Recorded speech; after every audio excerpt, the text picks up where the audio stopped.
Bonjour, aujourd'hui je vais vous parler des cotisations sociales sur les salaires, CNSS et CNAMGS. Mais dans cette première partie, nous allons voir les cotisations CNSS. Pour aborder ce sujet, il est important de connaître certaines dispositions légales, à savoir la loi numéro 37/2023 du 17 juillet 2023 portant modification et suppression de certaines dispositions de la loi numéro 675 du 25 novembre 1975 portant Code de sécurité sociale en son article 26. Que dit l'article 26 ici? L'article 26 dit « Les cotisations dues à la caisse sont assises dans la limite d'un plafond sur l'ensemble des rémunérations perçues par les personnes assujetties, y compris les indemnités, primes, gratifications, commissions et tout autre avantage en espèces, ainsi que la contre-valeur des avantages en nature, mais à l'exclusion des remboursements de frais des prestations sociales versées en vertu des dispositions de la présente loi. » L'article 26 est clair. L'ensemble des rémunérations perçues par les personnes sont imposables. Alors, pour connaître les éléments non imposables et non imposables, la liste de ces éléments, il est important d'aller lire l'arrêté du ministre de la Protection sociale numéro 016/M-TEPS.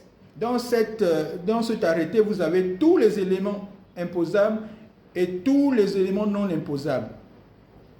Donc, l'arrêté du ministre de la Protection sociale numéro 016/M-TEPS, en son article 2, donne la liste de tous les éléments imposables.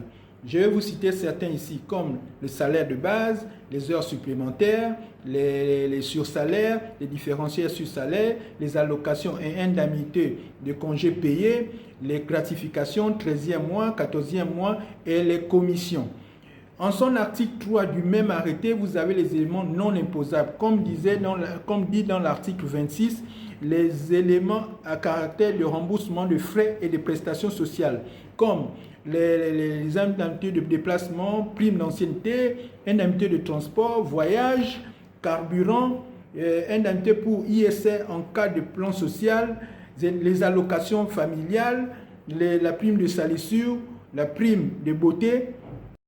Mais attention, le décret numéro 126/PR/MTEPS du 23 avril 2010 dit ceci: sont exonérés jusqu'à 35 000 francs la prime de transport, l'indemnité d'entretien de véhicule, l'indemnité de carburant, l'indemnité kilométrique.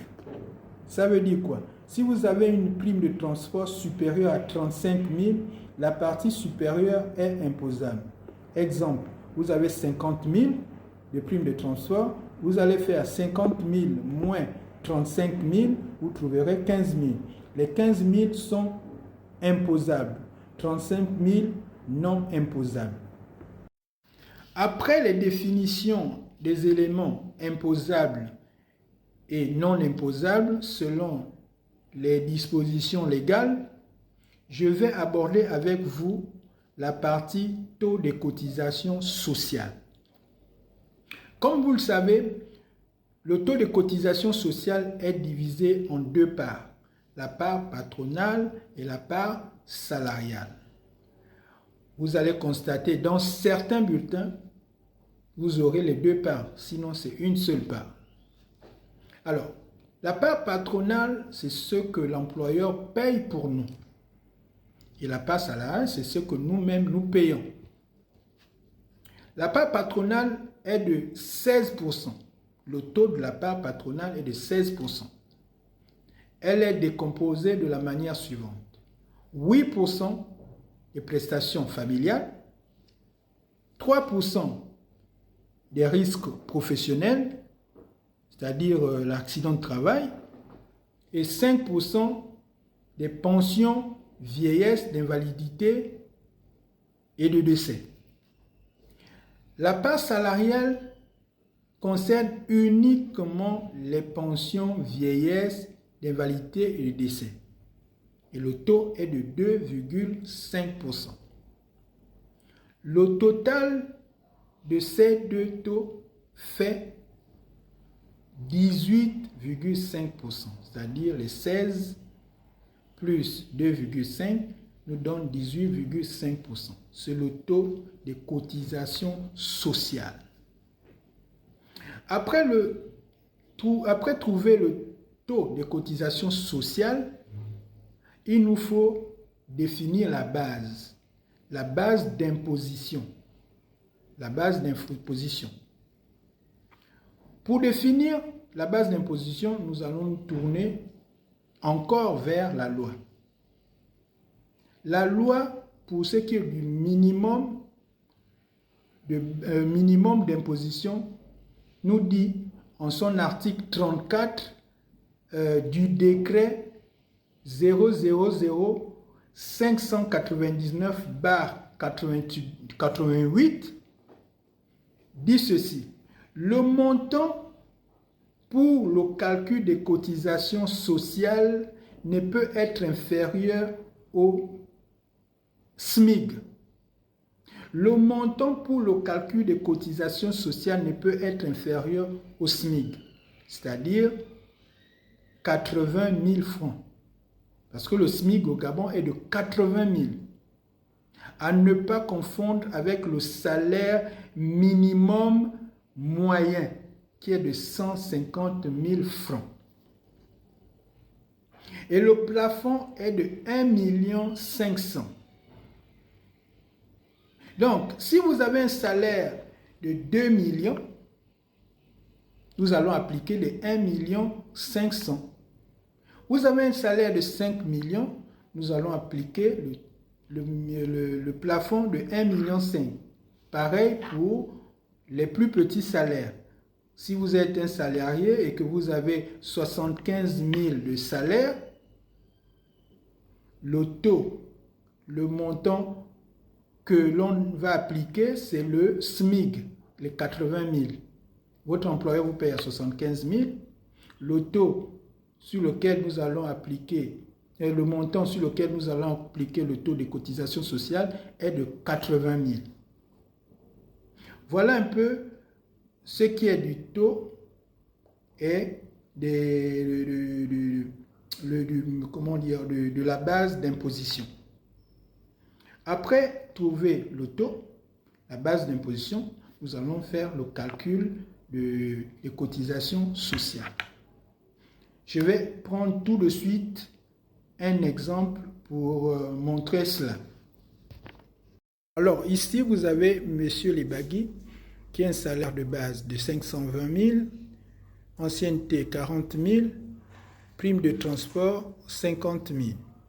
Dans un premier temps, nous allons voir comment calculer la part salariale et dans un second temps, la part patronale. Ici, la base CNSS sera de 520 000 salaire de base, plus 40 000 ancienneté, plus 15 000 prime de transport. Pourquoi 15 000? Or, ici, M. Lebagui a 50 000 de prime de transport. Selon le décret 126 qui exonère la prime de transport jusqu'à hauteur de 35 000, c'est pour ça que nous avons fait 50 000 moins 35 000. La 35 000, c'est la partie exonérée. Nous allons trouver 15 000. Donc, nous avons 520 000 plus 40 000 plus 15 000, ce qui nous donne 575 000. De 575 000 qui est la base CNSS, nous appliquerons le taux réservé aux salariés, c'est-à-dire le taux de cotisation salariale qui est de 2,5. Donc 575 multiplié par 2,5 nous donne 14 375. Alors, la part patronale, il faut dire que la base de cotisation est la même. Vous aurez toujours les 520 plus les 40 000 plus les 15 000 de la prime de transfert, ce qui nous donne 575. La différence sera au niveau du taux. Pour ce qui est la part patronale, nous allons appliquer les 16% comme vu dans l'article. 575 multiplié par le taux qui est de 16, nous avons 92 000 francs. De ces 92 000 là, après, ils seront ventilés selon les prestations, c'est-à-dire les prestations familiales, les risques professionnels et les pensions vieillesse, d'invalidité et de décès. Voilà un peu comment on calcule la part salariale et la part patronale de la CNSS.